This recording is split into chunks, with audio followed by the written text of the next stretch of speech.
Good morning everyone. Hello po sa inyong lahat. Today is Friday. Ang oras ay alas 7:30 ng umaga. At papunta tayo ngayon doon sa fish pond dahil mag-harvest sila. Ayan, pangalawang harvest na nila ngayon kasi kanina hindi ko nakuhanan, hindi ko nakita kasi kinulang yung unang harvest kanina. Puro order yon at ngayon marami pa ulit umorder kaya ayun, mangunguha ulit sila at tingnan natin kung paano sila manguha at kung gaano kalalaki yung mga isda. Medyo mainit na ang panahon kahit maaga pa. So, tingnan natin. Dito kami pumupunta ng aso ko paghapon, oh. Kasi diyan malilim at saka napaka-presko ng hangin. Pagbandang mga 5:30 at saka 6. Yan, diyan kami napunta. Oh, ayun, oh. Marami pa po. Marami pang laban. Ayo nga, lalaki.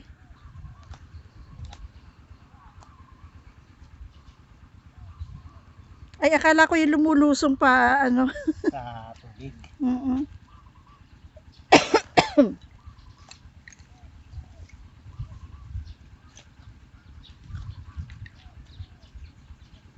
Lambat na pala. Mas maganda na kasi yan. Hindi pa napupunta sa tubig.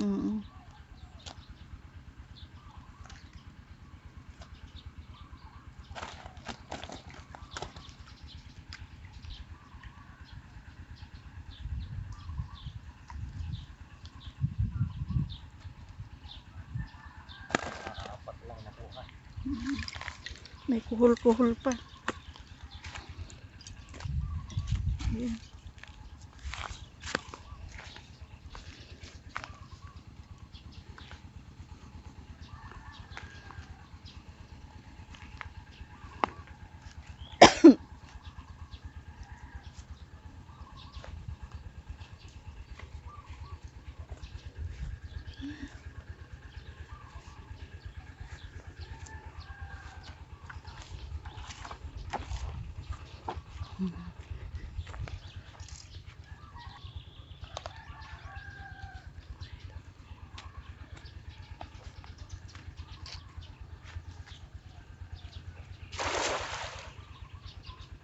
Ganun pala. Akala ko kasi yung lulusong sila sa tubig. Ang daming kuhol sa gilid.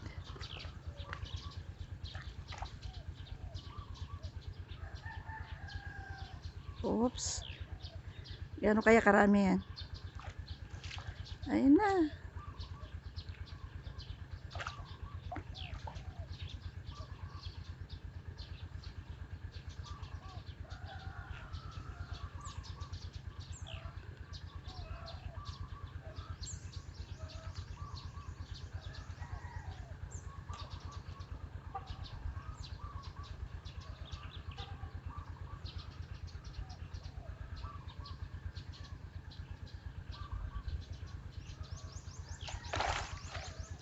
Ayun.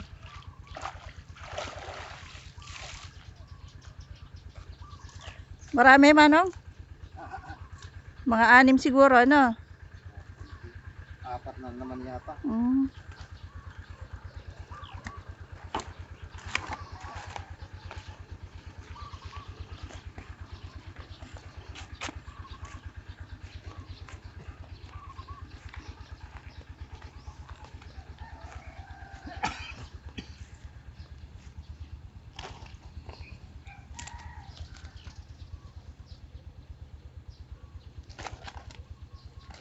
Mga tala.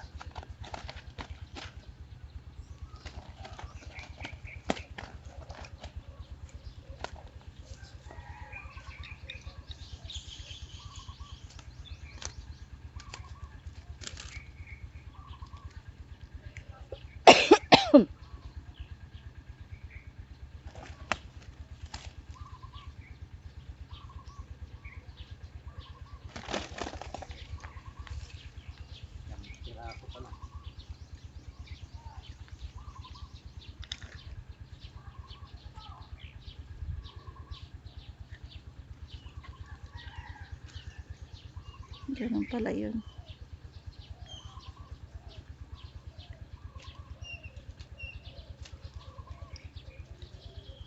Sa inyong gamit yan, kuya?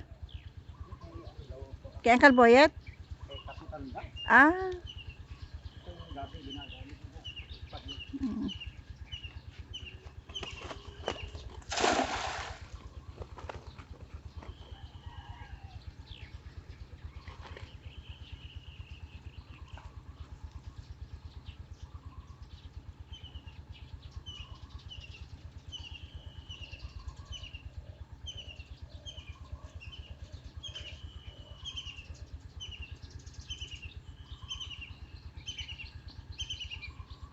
Yan, may 11 na siyang nakuha doon. Malalaki din.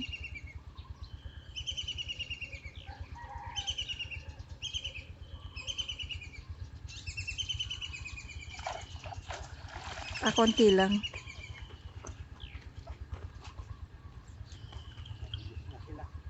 Dalawang piraso lang yata, Manong.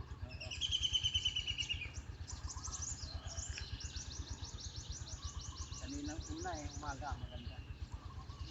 Nagtatago din ba sila? Tatago sila sa gilid.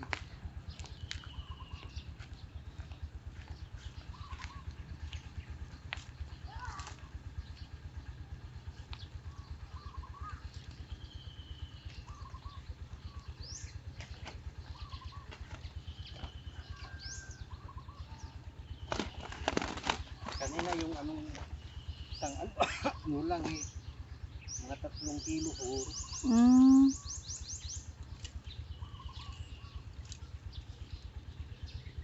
Mga ilang kilo po ba kukuhanin niyo? Ilang kilo po? Pang-4 na kami. Bali ano lang 13 yan. Kulang po. Kulang yung order. May mga nagpahabol ata eh. Ewan ko kung may 20 kilos yung nakuha kanina.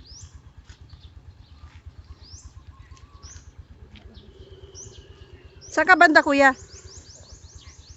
Sundan natin. 13 piraso pa lang yung nakukuha. Kanina umaga-umaga kasi, nanguha na nga sila. Mga alas 6 ata. Pag-ipat-ipat lang sila.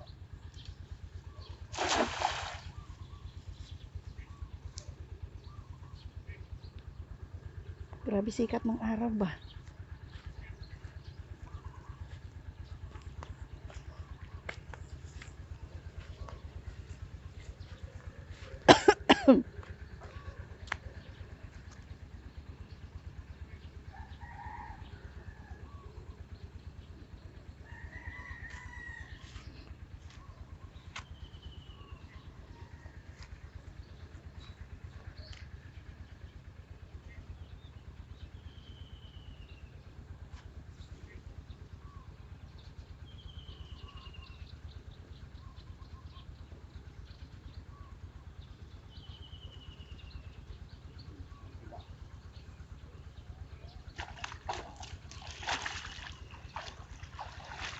Yan, medyo marami.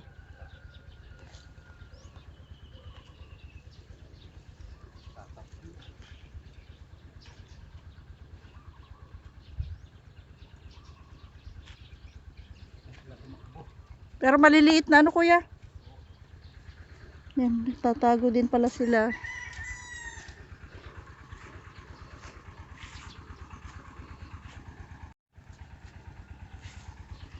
Ayan na yung mga ano noon, yung binibidyohan ko noon, yan, na-harvest na siya. At pwede na naman yan taniman. Doon sa kabila, yan, bagong tanim yata yan. Ayan. Dito kami ng aso ko tuwing hapon. Dito ko siya pinapasyal.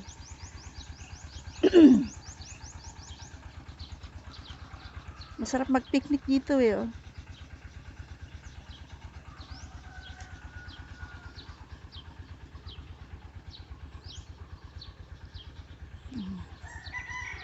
Sipag lang ang kailangan dito. Talaga naman. Makakaipon ka ng pera. Hindi na problema yung pagkain mo araw-araw.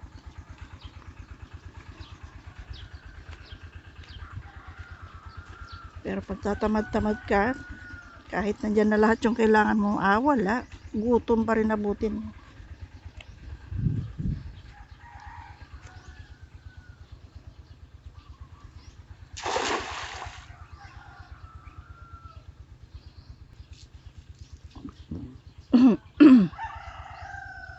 Daming kuhol.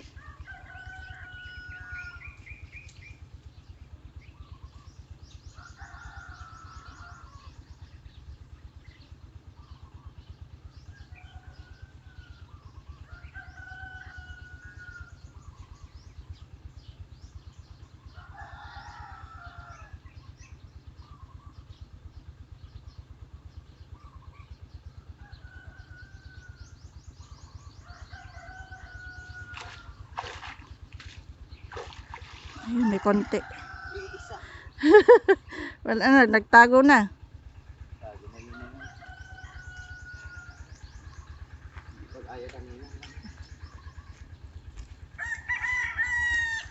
Baka nakakain na sila, kaya yun. Hindi pa nakain nila yung mga ito. Ang dami pa. Ayun, yung may sulong-sulong na ano. Ayan. Maglalaba yan doon sa ano, patubig. Okay na yun, last na yun. Ayan.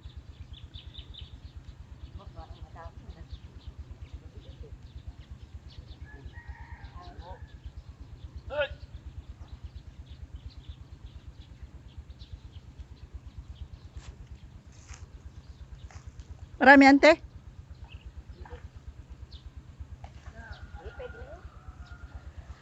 Isa?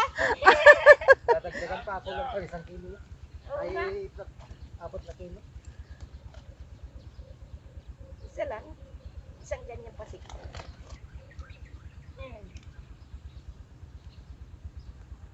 Kanina ante, ilang kilo yung nakuha? 4 15 kilos. So balik na tayo at napakainit na. Pag gantong oras na, pait na. Sobrang sakit na sa balat nung ano, sikat ng araw. Ayan, iwan ko na doon. Ayan, kumita na naman yung uncle ko. Sipag, tiyaga. At sa mga ano susunod na mga ano yung lahat ng pinagtrabahuan mo. Ayun, makukuha mo na yung ano, yung tubo mo.